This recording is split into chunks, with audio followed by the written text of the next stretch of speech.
License and registration, please. Officer, is there a problem?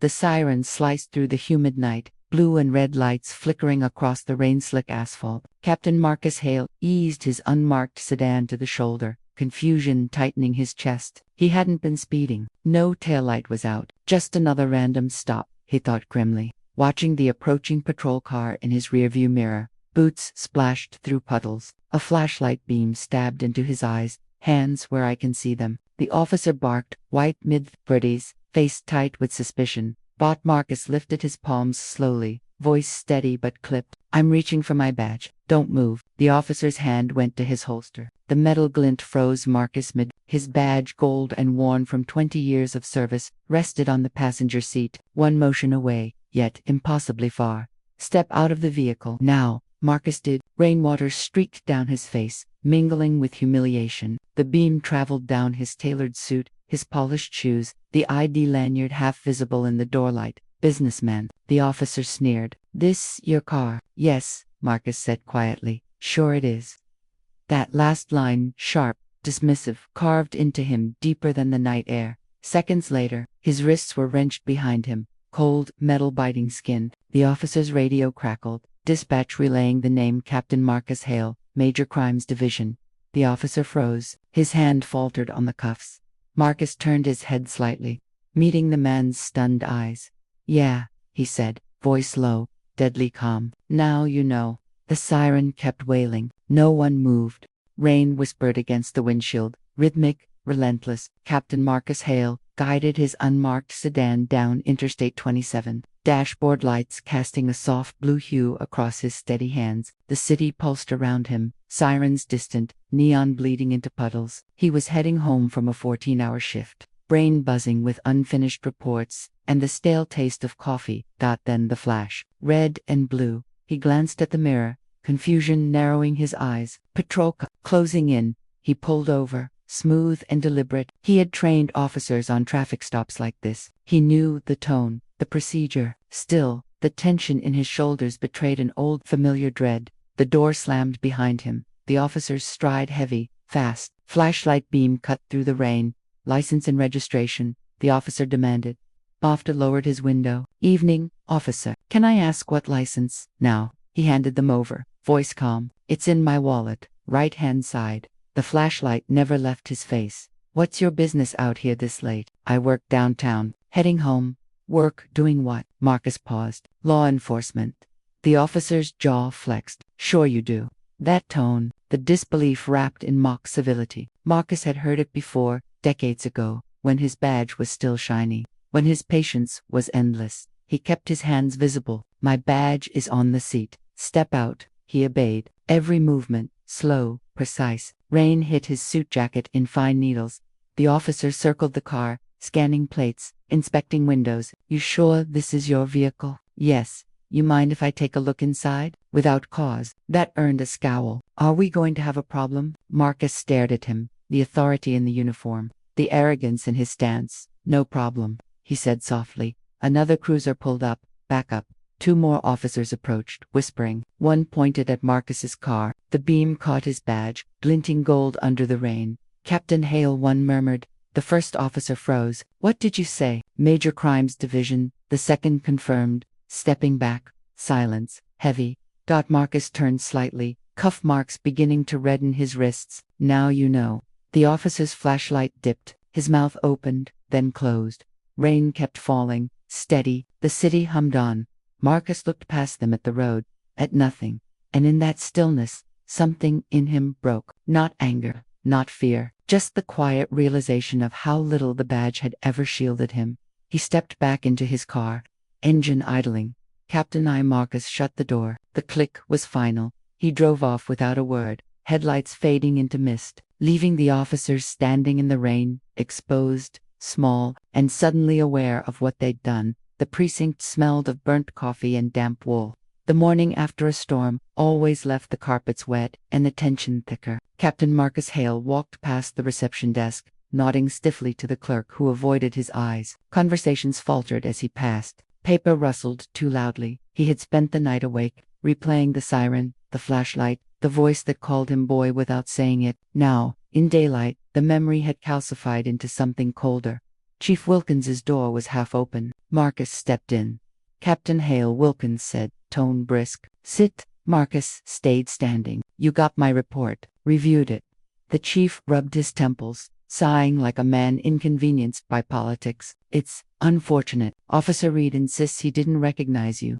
That's not the issue, Marcus said evenly. Wilkins looked up. Then what is? He drew his weapon. Without provocation, Marcus, Wilkins said, voice softening in that way that meant stop pushing. You know how it is. Tensions high. Night patrols. Wrong neighborhood. The neighborhood was mine, Marcus cut in. So is the department. Or so I thought. Wilkins leaned back, eyes narrowing. You're not helping yourself. Marcus laughed once. Short, dry. Helping myself isn't the point. For a long moment, only the hum of the fluorescent light filled the room. Wilkins broke it. Internal Affairs will handle the review. Disciplinary procedure. You know the process. I do, Marcus said. I've led those reviews. Then you know how slow it moves. Best to keep your head down. Don't talk to the press. Don't stir this up. Marcus studied him. The man across the desk wore empathy like an ill-fitting badge. Visible, performative, detachable. Understood, Marcus said, turning to leave. Wilkins added, and Marcus, maybe rethink that tone. We all wear the same uniform.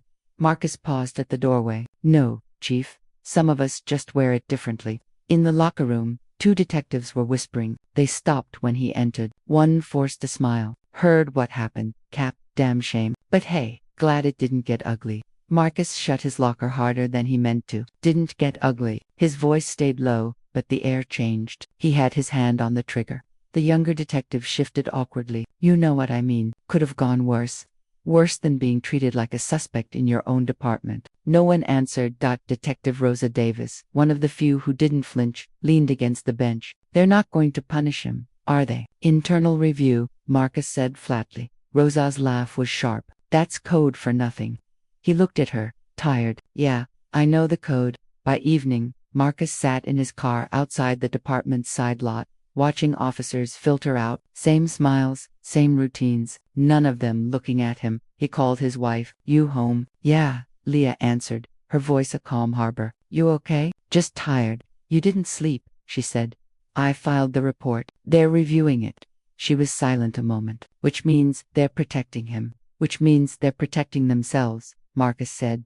Rain began again, tapping softly against the roof. Marcus, she said quietly, don't let them turn you into what they are. You still believe in the work. Don't lose that. He didn't answer. The badge on his dashboard caught the glow of the streetlight, a small, golden reminder of everything he'd earned and everything it failed to protect. Leah, he said finally, you ever feel like the system's not broken? It's just built exactly how they wanted it. Her sigh came slow. Every day. The next morning, a memo landed on Marcus's desk. Preliminary review. Pending outcome. Officer Reed to remain on active duty. Rosa read over his shoulder. Active duty, of course. Marcus's jaw tightened. Internal Affairs hasn't even interviewed me yet. She shook her head. They're closing ranks. Marcus, you know this dance. He did. Every word of it. Every coded line of procedure that translated to silence. Later that afternoon, he saw Reed in the hallway, clean-shaven, smiling, laughing with another officer. The man looked up, saw Marcus, and the laughter stilled. Captain, Reed said with mock formality, offering a nod. Didn't expect to see you back so soon. Marcus's stare was unblinking. Don't mistake restraint for forgiveness. Reed's smirk faltered. Wasn't personal. It never is, Marcus said, walking past. But in his chest, the words burned. He could feel the invisible line the department had drawn, the uniform line, loyalty over truth, silence over justice, and standing on the wrong side of it meant standing alone.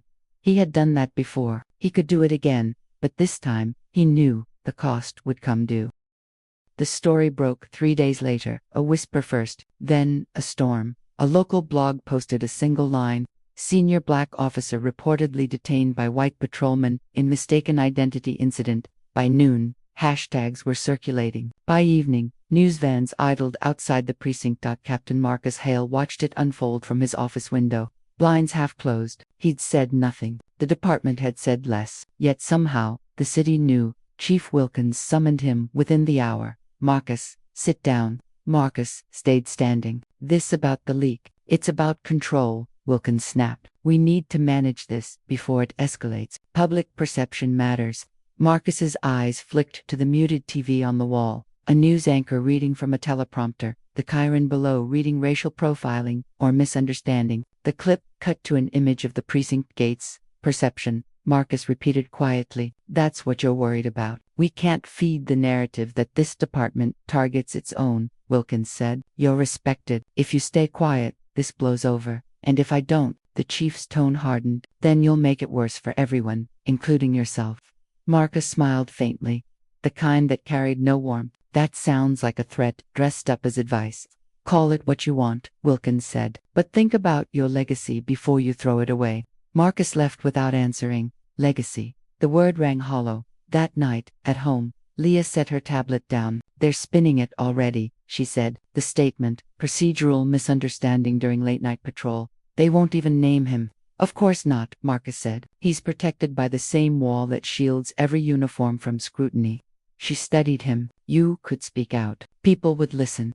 I still wear the badge, he said. You know what happens if I speak before IA finishes their farce of an investigation. Leah folded her arms. So you let them rewrite what happened. Again, his silence answered her. You've seen it before, she pressed. You've buried cases that looked just like this. Men who didn't have your rank, your name, your platform. How many? He turned away, jaw tight. Too many. Then use it, she said softly. Use what power you still have. Marcus's reflection in the kitchen window looked older than he remembered. The badge sat beside his coffee cup, catching faint light, still gold, still gleaming. But to him, it looked tarnished. 2 days later. Internal Affairs sent an email. Ongoing review. Confidential. Do not engage with external media. He read it twice, then deleted it. In the hallway, whispers trailed him. Conversations stopped when he entered rooms. He caught the looks, sympathy from some, irritation from others. The unspoken accusation was the same. You're bringing trouble. Detective Rosa Davis joined him by the vending machine. They're freezing you out. I've noticed. She lowered her voice. Reed's still on patrol. You think that's accidental? Marcus pressed the coffee button, watching the machine hiss. They're testing me. Don't give them silence, she said. That's what they count on. He didn't reply. Across the hall, Red passed by, smug and unbothered. He was laughing again, too loud, too free. The sound scraped against Marcus's nerves. Morning, Captain, Reed called out, tone mocking but polite enough to stay safe. Marcus's reply was steady. Morning, officer. Stay dry out there. Their eyes met for half a second, enough for Red to see the warning underneath. That night, Marcus sat in his office alone. The city lights blinked through the blinds, rhythm matching his pulse. He opened his laptop, cursor hovering over a blank document. He typed, Statement regarding officer conduct and racial bias in procedural enforcement, then stopped. His fingers froze on the keys. He could already hear Wilkins's voice. You'll make it worse for everyone. He could already see the fallout. Press conferences, headlines, investigations that went nowhere. The cursor blinked. He deleted the line. Instead, he opened the report archive, old cases buried under insufficient evidence and unsubstantiated claims, names of men and women who'd filed complaints against uniformed officers, cases he had reviewed, cases that died quietly. He scrolled. Each file was a mirror. The next morning, an officer from Public Relations handed him a printed memo. Chief asked that you read this before tomorrow's press briefing, she said. He unfolded it, a prepared statement, stamped and approved. Captain Hale wishes to express his continued faith in departmental integrity and the internal review process. Marcus read it twice, then tore it in half. The officer blinked. Sir, tell the chief I'm not his prop. She hesitated. Should I leave? Marcus said quietly. She left. He sat there, staring at the shredded paper on his desk. The words faith and integrity lay split across the fibers, black ink bleeding into white. The department wanted his silence. The city wanted his story. Both wanted control. He wanted the truth. And truth, he knew, never came quietly. It began with a whisper, an email that shouldn't have existed. Marcus arrived at the precinct just after dawn. His inbox was already flooded. Subject, videos circulating. Urgent. The attachments were all the same. A 32-second clip from a body cam. Officer Reed's voice barked commands. The flashlight beam caught Marcus's face. The audio caught everything else. Hands where I can see them. I'm reaching for my badge. Don't move. Then, silence. The video cut just as the cuffs snapped. Marcus watched it once. Expression unreadable. Then again. Then a third time. Until the words no longer sounded like language. Just noise, wrapped around humiliation. By 9 a.m., it was everywhere. News channels, feeds, headlines, senior detective detained by fellow officer. Body cam footage sparks debate over profiling in police ranks. The department went into lockdown. Phones rang nonstop. The chief's door stayed shut. Detective Rosa Davis slipped into Marcus's office, whispering, "It's chaos out there." EAAs blaming a hacker. PRs blaming the media. Marcus leaned back in his chair. "And what do you believe?" She hesitated. "Someone inside leaked it." He met her eyes. Then someone finally told the truth. By noon, the press camped outside the precinct. Cameras turned every entrance into a stage. Marcus avoided them, walking through the staff lot. Reporters shouted questions anyway. "Captain Hale, do you believe the stop was racially motivated? Did you file a complaint? Will you be pressing charges?" He said nothing. The microphones followed him like weapons. Inside, Chief Wilkins waited, face pale and furious. "Marcus," he hissed, "tell me you had nothing to do with this." "I didn't leak it," Marcus said, "but I'm not sorry it's out." Wilkins slammed his hand on the desk. "Do you understand what you've done? This department's under siege." Marcus stepped closer. "The department did this to itself. This isn't how we fix things." "No," Marcus said, voice low. "This is how we stop pretending they're fixed." Wilkins pointed toward the window, where flashes from cameras still stuttered. "You think those people care about truth? They want blood. They'll tear us apart." Marcus gave a faint nod. Maybe that's the only way something new gets built. By evening, the mayor issued a statement calling for transparency. Civil rights attorneys called for reform. Protesters gathered outside the precinct gates. Signs glowing under the streetlights. "Protect and serve, not profile and shame. Badges don't make you blind."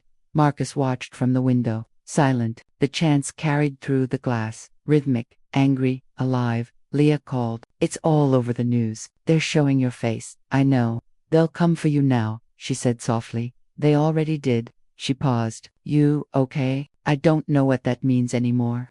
The following day, Internal Affairs summoned him. The office was colder than usual. 3 investigators sat behind the desk. Neutral faces, monotone voices. "Captain Hale," one began, "we're investigating the unauthorized release of department property. Do you deny involvement?" "I do." "Do you have knowledge of who might be responsible?" "I don't." The lead investigator leaned forward. "This video has caused considerable reputational damage. Officers are being threatened online." Marcus's gaze hardened. "Then maybe they'll understand how it feels to live under suspicion." A flicker of discomfort crossed the man's face. "You're not helping your position, Captain." "I'm not here to help your position," Marcus replied. A long silence followed. The investigator finally said, "We'll be reviewing your conduct as part of the inquiry." Marcus nodded once. "Then review it, but make sure you look in the right direction." Outside, Rosa caught up with him near the elevators. "They're turning it on you," she whispered. "Reed's been reassigned, not suspended. You're the one under behavioral review." Marcus almost smiled. "Par for the course." "Marcus, this isn't just politics. They're protecting themselves. You're a threat now." "I've been a threat since the moment I outranked them." She grabbed his arm. "Be careful. They'll twist this."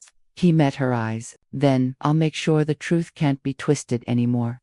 At home that night, Leah found him sitting on the porch, rain misting over the steps. "You could still walk away," she said quietly. He didn't look at her, and leave the next one to face it alone. Her voice cracked. "You're not invincible, Marcus. They'll destroy your career." He exhaled slowly. "Maybe that's the price." "For what?" "For letting light in." She knelt beside him, resting a hand on his arm. "Just promise me one thing, that you'll survive whatever comes next." He turned to her, eyes tired but resolute. "I've survived worse. I just never thought I'd have to survive my own brothers in blue." By morning, the footage had gone viral nationwide. Networks replayed it in slow motion. The flashlight, the hand on the gun, the cuffs. A journalist's voice narrated. "This is the moment trust breaks." Marcus arrived at the precinct to find graffiti sprayed on the front gate. Now justice inside. Officers scrubbed at it angrily. Wilkins stood nearby, watching with a grimace. When Marcus passed, he muttered, "Hope you're proud." Marcus stopped, looked at him. Not proud, just done pretending. He walked inside, leaving Wilkins staring after him, the echo of chants from outside bleeding through the glass. For the first time in his career, Marcus felt something dangerous. Not anger, not fear, but freedom. The silence that used to protect the system was gone, and once truth escaped, he knew it would never fit back inside the cage again. The conference room was suffocating, neutral beige walls, bottled water lined like soldiers, the flag drooping in the corner. The sign on the door read, "Internal Mediation Confidential." Marcus Hale sat across from Officer Reed. Between them, a polished oak table reflected their faces, one composed, one restless. 3 internal affairs officers watched from the other side, clipboards ready. Reed looked different out of uniform, less sure of himself, though arrogance still lingered around his eyes.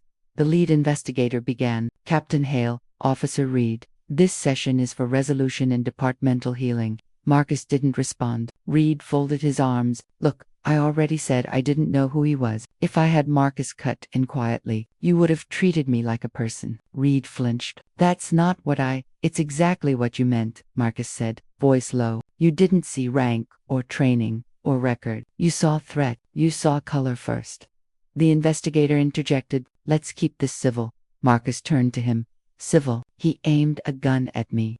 The man shifted uncomfortably. "We're here to restore trust." Marcus stared. "You can't restore something that never existed." Silence thickened. The clock ticked too loud. Reed shifted again, tugging at his sleeve. "Captain," the investigator said, forcing calm, "Officer Reed has prepared a statement." Reed cleared his throat, unfolding a sheet of paper. His voice trembled slightly as he read, "If Captain Hale felt disrespected or unsafe during the encounter, I sincerely apologize. That was never my intention. I was performing my duty." Marcus laughed once, a sound sharp enough to cut. "If I felt disrespected." Reed looked up. "That's what legal wrote." "Of course it is," Marcus muttered. The investigator frowned. "Captain, please refrain." Marcus leaned forward. "No. Let's talk about what we're really doing here. You're not mediating. You're manufacturing compliance. You're trying to make this look like balance. A handshake, a photo op." Reed looked away. The room went still. Marcus continued, voice quieter now, measured. "You don't get to humiliate me, pull a gun on me, and then hide behind procedure. You wanted power that night. You had it. You used it. Now you're afraid of the record that shows it." The investigator scribbled something. "Captain, this tone isn't productive." Marcus stood. "Neither is pretending this department has a conscience." He turned to leave. Reed's voice followed. "I made a mistake. All right. Don't act like you've never judged anyone." Marcus stopped at the door. "Judgment is a choice. Profiling is a system. You're a symptom, not an accident." He left without another word. In the hallway, Rosa Davis was waiting. He exhaled. Worse. They just wanted to stage forgiveness. He nodded. "They want to bury it under the carpet labeled healing." She handed him a folded note. "They've sealed the body cam footage. Officially classified now. No more access." Marcus unfolded it, scanning the stamped lines. "Confidential. Do not distribute. Internal use only." His jaw tightened. "They're trying to erase the evidence of their own shame." "They always do," Rosa said. "But this time, everyone's watching." Back at his desk, Marcus stared at the framed photo of his academy class. 20 smiling faces in blue. Half of them were gone now. Transferred, resigned, disillusioned. The other half had learned to survive by silence. His phone buzzed. A text from Leah. "Be careful. I saw the statement they're releasing. They're rewriting it again." He opened the link she sent. The department's official site had posted a new press release after an internal review. The department finds no evidence of racial bias in the recent field stop involving Captain Marcus Hale. Both parties have agreed to mediation and reconciliation. Marcus closed the page slowly, heartbeat steadying into something colder than anger. They were erasing truth in real time. That evening, he met with Rosa in the precinct parking lot. The air smelled of oil and rain. She leaned against his car, coat pulled tight.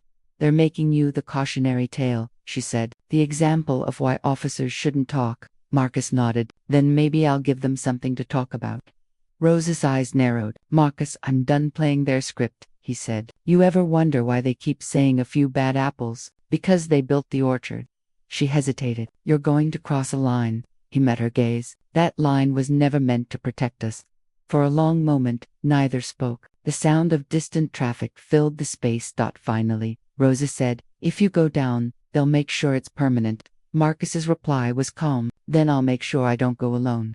Later, he sat in his darkened office, laptop open, files spread across the desk, case reports, complaint records, patterns hidden in plain sight. He'd seen it for years, the same names, same excuses, same signatures at the bottom of dismissed cases. He began typing, not a statement this time, a dossier, a map of silence, connecting every buried report to the supervisors who buried them.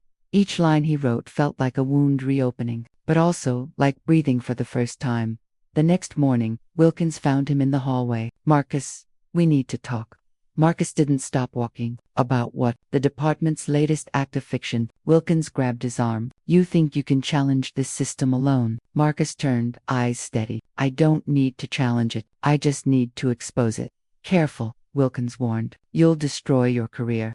Marcus freed his arm. Then maybe it deserves to burn with the truth. He walked away. The thin blue veil, that illusion of unity and integrity, had torn, and Marcus had no intention of stitching it back together. The department building glowed sterile under fluorescent lights. News of the resolved incident spread through whispers, inbox memos, and careful nods. Everyone knew what had happened, but no one would speak it aloud. Marcus Hale had become a ghost inside his own walls. Conversations stopped when he entered. Emails took longer to arrive. Requests he once signed without question were suddenly under further review. Bureaucracy was tightening around him, quiet punishment disguised as professionalism. He sat in his office, scrolling through the internal database again, redacted files, altered times, whole paragraphs missing from witness statements. The system was cannibalizing its own truth. A knock. Rosa entered, eyes alert, voice low. They pulled the dashcam logs from the night you were stopped. He looked up. Deleted. No, worse, replaced. She set a flash drive on his desk. I pulled the original copy before they scrubbed it. Marcus stared at her. You could get fired for this. She smirked faintly. So could you. Guess we're even. He plugged it in. The screen flickered to life. The dark road, the flashing lights, the gun reed's voice, shouting orders. The truth, unedited. Marcus watched in silence until the end. Then, softly, they'll never let this out. Rosa's voice was steady. Then leak it. He turned toward her. You know what that means. I know exactly what it means. They locked eyes, an unspoken agreement between two people who had seen the system's guts and refused to pretend it was clean. The following day, the department held a press briefing. Cameras, microphones, polished smiles. Chief Harmon stepped to the podium. After a comprehensive review, he said, we reaffirm our commitment to fairness, accountability, and public trust. Captain Hale remains a valued member of this department. Marcus watched from the back, face unreadable. Reporters called out questions about bias, about reform, about the so-called reconciliation. Harmon dodged each one with corporate grace. Then someone asked, Captain Hale, care to comment? Every head turned. The microphone passed toward him like a torch. He stood. Yes, I do. The room quieted. Cameras pointed. Marcus's voice carried clearly. The department says this was about misunderstanding. It wasn't. It was about hierarchy in color. You can't train bias out of a structure that rewards it. Harmon's jaw tightened. Captain, this is not the appropriate. It never is, Marcus interrupted. Because appropriateness is just another word for silence. The reporters leaned forward. Harmon gestured to security. Rosa, standing by the sidewall, watched as Marcus placed a small USB drive on the podium. This, Marcus said, is the unedited footage of that night. No revisions. The public deserves the truth, not a version that protects rank. Gasps rippled through the room. Harmon barked an order to cut the feed, but the footage was already live streaming to a dozen media channels. Rosa had uploaded it seconds earlier, on the big monitor behind the podium. The video played, redrawing his weapon, Marcus's calm voice. The slur whispered under breath, everything they had buried. Pandemonium followed. Questions exploded. Officers rushed the podium. Harmon shouted for order. Marcus stood still amid the chaos, expression unshaken. For the first time in his career, the truth was louder than the badge. By nightfall, The city was buzzing. News anchors replayed the footage on loop. Activists flooded social media. Protesters gathered outside the precinct, holding signs that read, "Truth has a witness." Marcus sat in his car, parked on a dark side street, the glow of headlines flickering through his windshield. His phone wouldn't stop vibrating calls from reporters, colleagues, even his union rep. Rosa texted, "You did it," he typed back. "We did." A minute later, another message arrived from an unknown number. "You just signed your career's death warrant." He stared at it, then locked the screen. The next morning, Marcus was summoned to the chief's office. The door shut with a heavy click. Harmon stood behind his desk, 2 IA agents flanking him. "You've breached protocol," Harmon said flatly. "Released confidential footage. Violated media policy." Marcus remained silent. "You're suspended. Effective immediately. Badge and firearm." Marcus unpinned his badge, placed it on the desk, and laid his sidearm beside it. "You can take the symbol," he said, "but the truth's already public." Harmon's eyes hardened. "You think this makes you a hero? You just made every officer a target." Marcus met his gaze. "Accountability doesn't make you a target, it makes you honest." The chief didn't reply. He only gestured to the agents. "Escort him out." As they led him through the hallway, officers watched from their desks, faces pale, unsure whether to salute or look away. Marcus didn't break stride. Outside, Rosa waited beside her car. When she saw him without the badge, her throat tightened. "They fired you." He shook his head. "Suspended. For now, they'll make it permanent." He looked out at the flashing cameras beyond the barricade. "Then I'll make sure the silence dies with it." That evening, Marcus appeared on a televised interview. No uniform, no badge, just truth. "The system isn't broken," he said. "It was built this way, to protect itself, to punish exposure. The problem isn't bad officers, it's the culture that makes them untouchable." Viewers across the country watched. Some saw courage, others saw betrayal, but no one looked away. Rosa watched from her apartment, tension tight in her chest. She knew the department wouldn't stay quiet. Whistleblowers never walked away untouched. She whispered under her breath, "You lit the fuse, Marcus. Now everything burns." Late that night, Marcus drove out of the city. He pulled over by the river. The skyline reflected in the dark water. The badge was gone, the uniform gone, but his purpose, raw, stripped of rank, had never been clearer. He thought of all the names in his dossier, people silenced by procedure, by fear, by policy compliance. He took out a flash drive, the second copy, and dropped it into a courier envelope addressed to a journalist. Leah knew. Then he looked back toward the city lights. "No more collateral silence," he said softly. The truth was out. The system had been cracked, but the storm had only begun. The morning after the broadcast, the city woke to chaos. Screens blared the leaked footage. Commentators dissected every frame. The phrase, "He didn't know he was a detective," captain trended across the nation. Marcus Hale's face, once associated with departmental discipline and internal reform, had become the image of exposure itself. He sat on the edge of his bed, suit still hanging untouched on the closet door, the morning news flashing his own voice back at him. "Appropriateness is just another word for silence." That one line, now immortalized. The knock came hard. 3 times. He opened the door to 2 men in plain suits, federal insignia barely visible. Captain Hale once said, "We're here, under request from your department. You'll need to come with us for questioning." Marcus's tone was dry. "Suspended, not captain." They didn't reply, just waited. He grabbed his coat. As they walked to the car, reporters shouted from across the street, "Detective Hale, do you regret your decision? Was this personal revenge? Do you believe there's a racial bias in your department?" He stopped at the last one. "There isn't a bias," he said. "There's the bias built in. That's the story." The interrogation room smelled of disinfectant and coffee. IA's deputy director, a man with smooth diction and sharp eyes, leaned across the table. "You broke media protocol. You jeopardized officer safety. You incited unrest." Marcus didn't blink. "I revealed misconduct. That's your job, isn't it?" The man smiled faintly. "Our job is to maintain institutional stability. So truth's a threat now." "Truth," the director said, "is a management issue." They sat in silence. The walls hummed with the faint buzz of the hidden camera. Marcus had seen this playbook before. Wear them down, shift focus, frame morality as insubordination. He'd used those same tactics once. Now he was on the other side of the table. Hours later, he was released without formal charges pending further investigation. Outside, Rosa waited again. "They're coming for you," she said quietly. He exhaled. "Already here. The chief's demanding an apology on record. Says it's your only way back." He laughed under his breath. "Back to what? Pretending." She looked away. "You don't owe them silence, Marcus. But this city eats whistleblowers." He nodded slowly, then let it choke.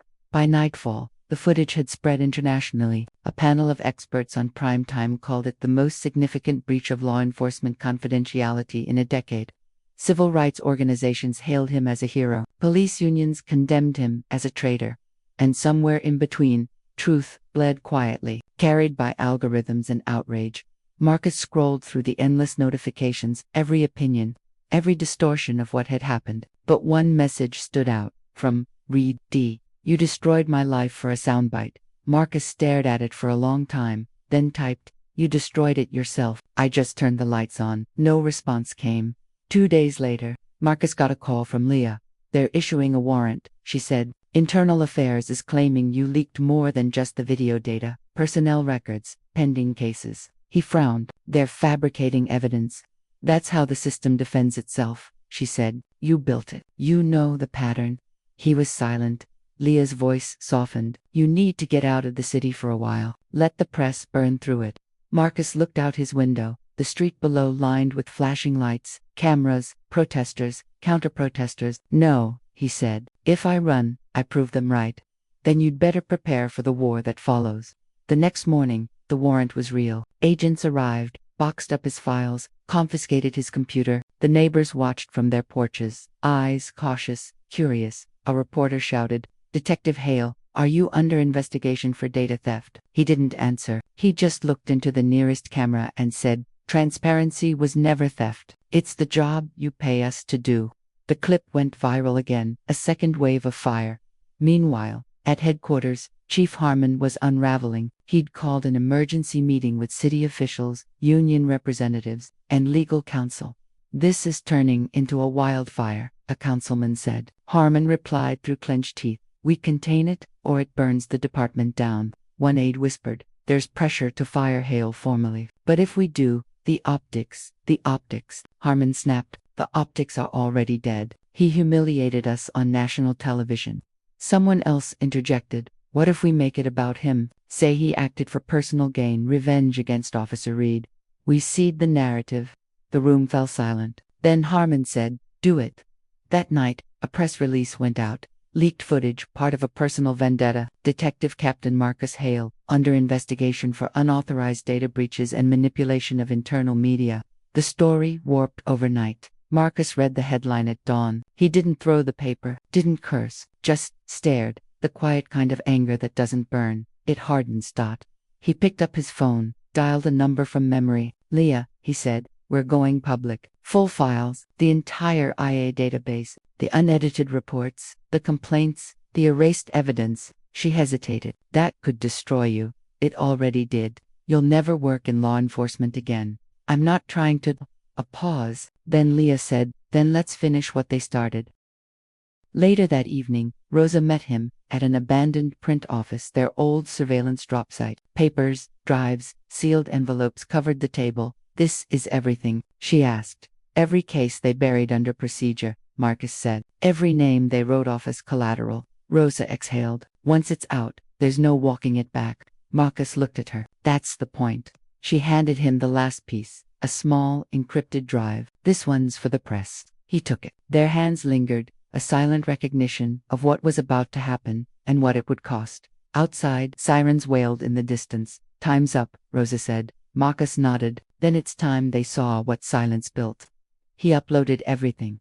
Thousands of internal documents flooded the public domain, redacted files restored, complaints unburied, voices resurrected. For the first time, the city saw its reflection without polish or PR. By midnight, the system cracked open under its own weight. Officers resigned, investigations reopened, politicians distanced themselves. And amid it all, Marcus sat in darkness, phone buzzing nonstop. Headlines multiplying. Rosa texted, "You just broke the seal." He replied, "No, I just stopped pretending it was closed." Outside, rain fell slow, steady, relentless. Marcus walked out into it, unarmored, unprotected. He knew he'd lost the badge, the job, the life he built. But for the first time, the silence wasn't his. The city was speaking now, loud, fractured, unfiltered. And the storm wasn't ending, it was cleansing. The city didn't sleep for 3 days. News tickers scrolled endlessly. Protest chants merged with sirens. Every screen, in every diner, bar, and waiting room, played the same headline. Captain Marcus Hale leaks sparks nationwide investigation.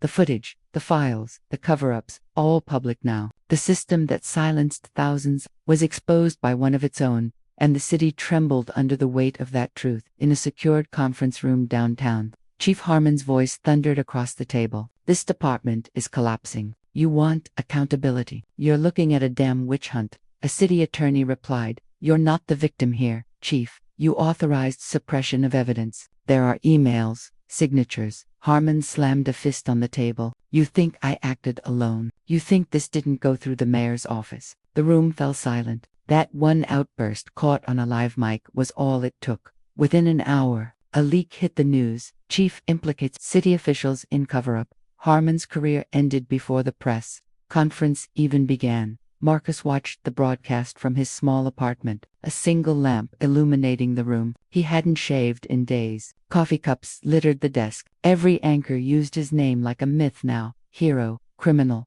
traitor, reformer, depending on the channel. He muted the TV. Silence filled the air again, heavy and raw. A knock broke it. Rosa stepped in, holding a folder. "They're reopening 32 cases. IA Civilian Review Board. You started an avalanche." Marcus didn't turn from the window. "Avalanches don't rebuild. They bury." Rosa frowned. "You knew this wouldn't be clean. I knew it wouldn't be fair." She dropped the folder on the desk. "People are marching in your name, Marcus. They're holding signs that say truth has a badge. That means something." He looked at her, tired. "It means they haven't seen the bill yet."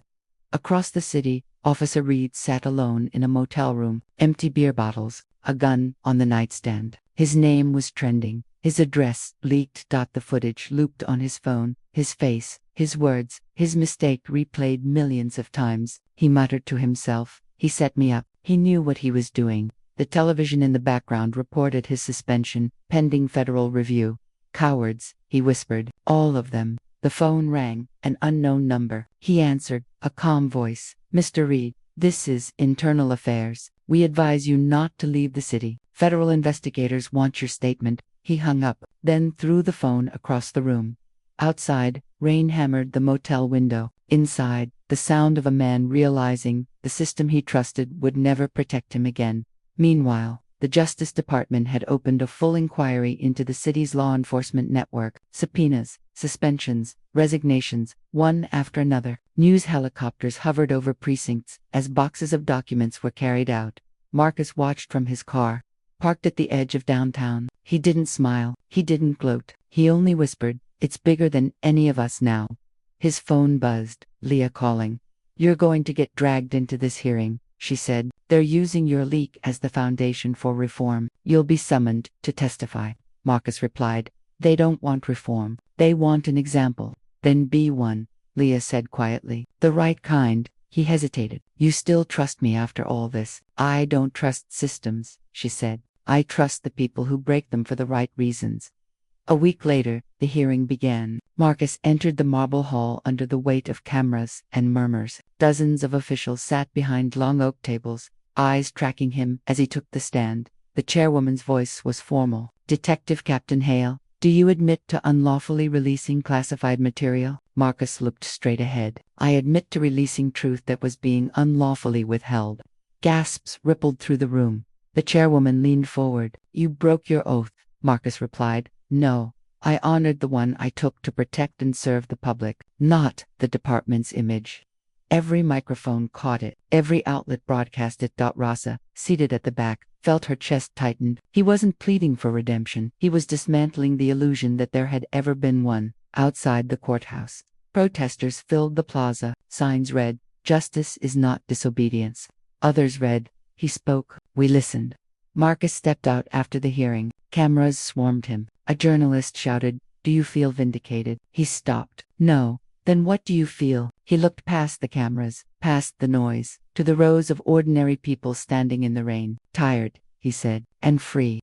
That night, Chief Harmon was arrested on obstruction and perjury charges. Officer Reed's case moved to federal jurisdiction. The city's police board announced structural overhaul, independent oversight, public accountability, data transparency. On paper, reform. In reality, damage control. Marcus knew it. He'd been part of that theater once, but still, something had shifted. The silence was broken. The illusion cracked. Rosa came to see him one last time. "They're offering you a deal," she said. "Expunge your record. Testify in exchange for immunity." He asked, "Immunity from what?" She didn't answer, just placed the envelope on his desk. He didn't open it. Instead, he said, "Keep it. I'm done trading silence for safety." Rosa's eyes softened. Then what now? He looked out the window. City lights blurred by rain. "Now I live with it," he said. "All of it." In the days that followed, the protests calmed, the headlines faded, but the footage, the moment it all began, remained online, untouched, immortal. Every few weeks a new viewer would find it, a new conversation would start, a new ripple would spread. Marcus walked the streets anonymously now. No badge, no uniform, no target. Just a man who had once believed in order and now understood the price of truth. As he passed a mural painted downtown, his own face beside the words he spoke truth to, power, he stopped. Someone had spray painted a smaller line beneath it, and paid for it. He smiled faintly, then walked on, because he had already accepted what every truth teller eventually learns: justice isn't clean, but silence is lethal.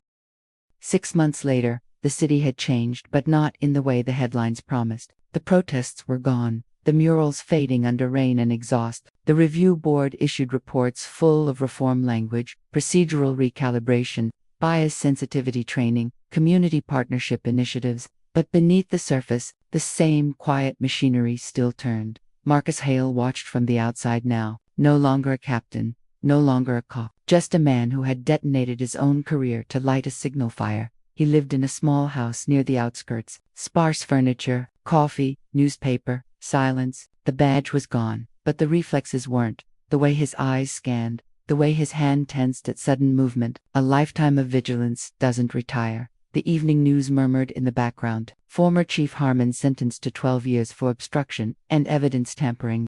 Marcus didn't flinch, just listened to the anchor's rehearsed voice, flatten justice into a statistic. Next segment. Former Officer Daniel Reed under investigation for perjury and falsified reports, pending trial. Marcus turned the volume down. Poetic justice, clean enough for the cameras, messy enough to feel real. He poured coffee, sat by the window, and let the rain fill the silence. A knock came at the door. He opened it to find Rosa, coat damp, eyes sharp as ever. "You don't answer your phone," she said. "I didn't think I needed to," he replied. She stepped inside, dropped a folder on the table. Reed's plea deal leaked. Marcus arched a brow. "Let me guess, he's cutting a deal." Rosa nodded. "He's naming names, IA supervisors, district contacts, even the chief's deputy. Says he was following orders." Marcus gave a bitter half-smile. "Of course he was. He's going to try to paint himself as a scapegoat. Claims the whole system made him pull that gun." Marcus looked at her. "And maybe he's right." She frowned. "You defending him now?" "No," Marcus said quietly. "I'm indicting everything that made him possible." Rosa sighed. "You sound like you're still on duty." He leaned back. "Maybe I always will be." Later that night, Marcus drove downtown. He hadn't been near the precinct since his suspension. The building loomed cold, faceless, the kind of place that absorbs guilt and emits bureaucracy. A small crowd gathered outside for Harmon's sentencing hearing. Reporters, cameras, onlookers. Marcus stood in the rain, unnoticed among them, watching the man who once commanded him walk up the courthouse steps in handcuffs. For a moment, their eyes met. Harmon's face hardened, not with anger, but something worse. Recognition. Marcus didn't move, didn't speak. Some things didn't need sound to echo.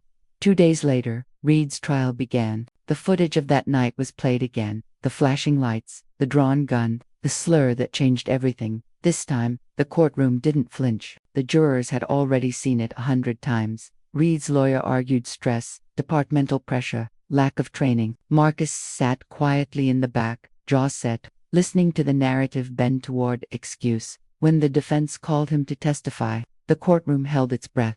Marcus took the stand. The attorney began, Mr. Hale, would you say the department's policies contributed to the incident? Yes. And do you believe Officer Reed acted out of malice? Marcus paused. No. He acted out of conditioning.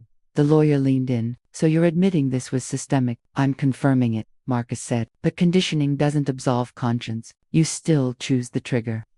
Reed's head dropped. The courtroom murmured. The judge called for order. Marcus looked directly at Reed.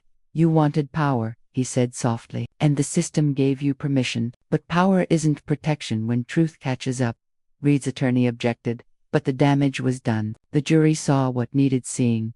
Outside, after the verdict, guilty on all counts, reporters swarmed. Marcus walked past them without a word. Rosa caught up, umbrella in hand. You could have buried him harder in there. Marcus shook his head. No, he buried himself. Still, she said, it's not enough. It never is. They stood in silence as rain pooled around their shoes.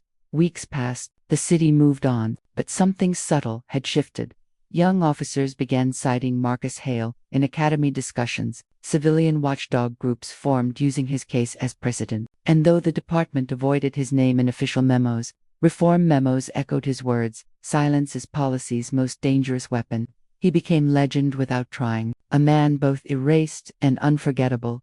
One morning Leah called. They're offering you a position, she said. Independent consultant on justice reform, federal level. He laughed. After everything, they're calling it reconciliation. Optics matter. He looked out at the horizon, where the city blurred into haze. Tell them I'll think about it. Leah smiled faintly over the line. You won't. He didn't answer. That night, Marcus drove out to the same road where it all began, the spot where the lights flashed red and blue against his windshield, where everything broke open.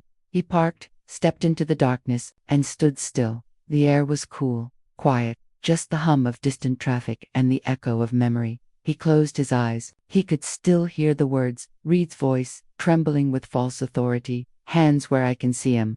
Marcus exhaled slowly, not anger now, not even relief, just the strange calm that comes when a circle finally closes. He whispered, you never knew who you stopped. Then added, almost to himself, and neither did I, because somewhere along the way, the man who enforced order had become the man who defied it, and finally understood the cost. In the city archives, a headline preserved under glass read, Detective Captain exposes systemic racism in landmark leak. Below it, a quote, Justice isn't vengeance, it's exposure. How the story had become history, and history, at last, had stopped whispering. The airport was calm, sunlight flooding through glass walls like forgiveness. Passengers moved with that familiar mix of purpose and fatigue, suitcases humming, coffee steaming, the quiet hum of departure. Judge Alana Brooks stood at gate 47, boarding pass in hand. Same gate, same airline, same route, but nothing about this moment was the same.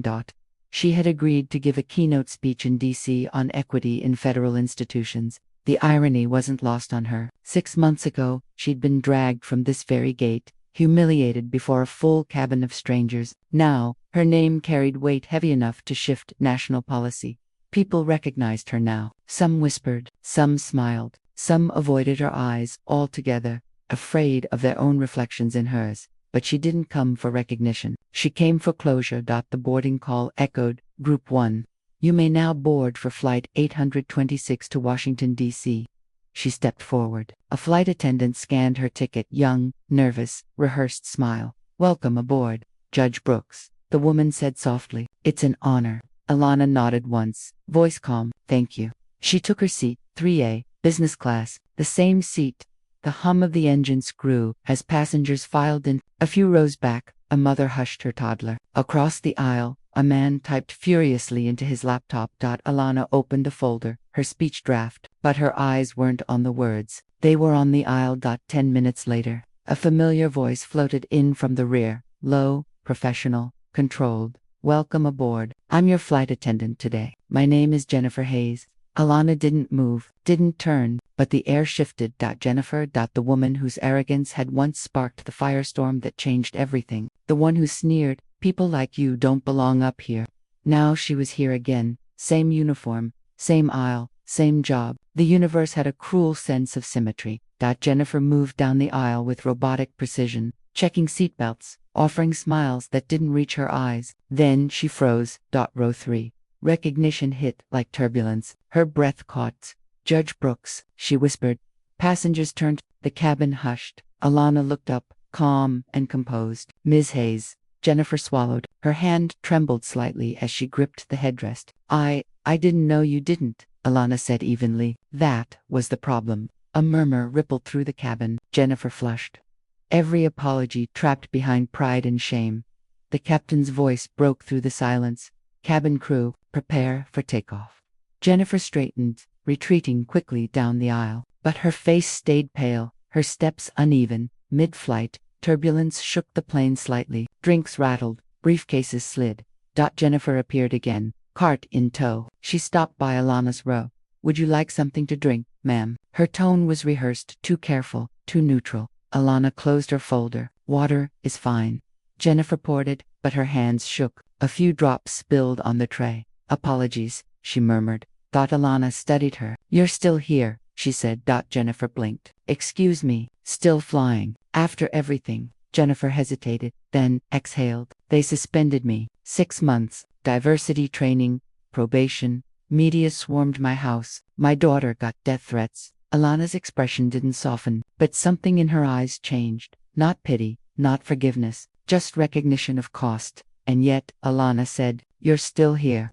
Jennifer nodded slowly. I needed the job. Needed to prove I wasn't that person anymore. Alana looked out the window. You can't undo humiliation by apologizing after the fact. Jennifer's voice broke slightly. Then what do I do? Alana turned to her. You stop acting like you were the only one who suffered. Jennifer froze. You lost reputation. Alana continued. I lost dignity. That's not equal. The words landed like verdicts. Clean, precise, final.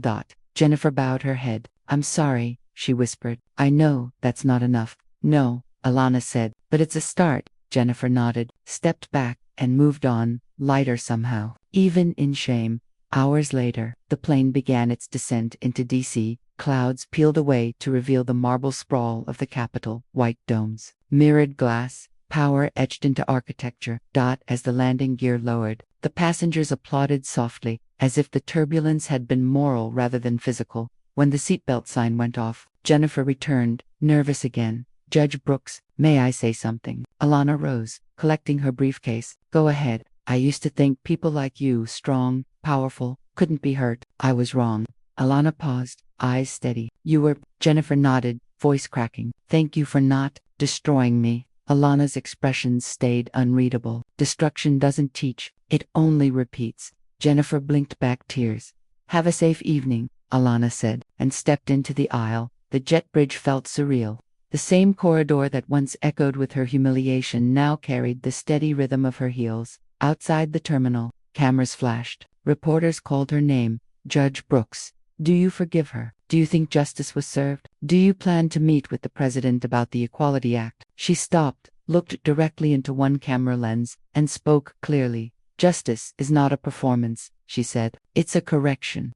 Then she walked past them, not running from attention this time, but moving through it like light through glass. Later that evening, in her hotel suite overlooking the Capitol, she stood before the mirror. The speech lay open on the desk, but she hadn't touched it. Her reflection looked older, not weaker, but weathered, hardened by truth, softened by restraint. She whispered the opening line of her speech aloud. Power does not reveal character, it amplifies it. A pause. Then she smiled faintly. And exposure is the only form of justice that doesn't expire. Outside, sirens hummed in the distance, the city's endless heartbeat. Her phone buzzed. A message from Marcus Hale. Watched the hearing. You did what I couldn't. She typed back. You started it. I finished it. Then another message arrived. This one, from an unknown number. Ms. Hayes here. Thank you for the second chance. Alana stared at it for a long time, then typed only 2 words. Make it count. Hours later, her flight uniform folded neatly in a locker, Jennifer sat alone in the employee lounge. The television replayed the evening news. Judge Alana Brooks delivers historic address on systemic bias. Her own face flickered briefly in archival footage, angry, arrogant, unknowing. She turned off the screen. For the first time in months, she didn't feel like hiding. Back in D.C., Alana stepped onto the stage the next morning. Cameras flashed. The room fell silent. She looked out at senators, federal judges, officers, executives, the architects of a system too long blind to its own design, and she began, 6 months ago, I was told I didn't belong in business class. Today, I stand before you to remind you that justice isn't determined by where we sit, but by what we stand for. The room erupted in applause, not polite, not political, but real. And in that moment, the echoes of humiliation, fear, and silence dissolved, replaced by the steady hum of change. Months later, Flight 826 was renamed the Brooks Hale route, symbolic of accountability and integrity. Passengers passed under a plaque that read, "Dignity delayed is not dignity denied," and somewhere between the clouds and conscience, two names, once broken by a system, became the measure by which it was rebuilt.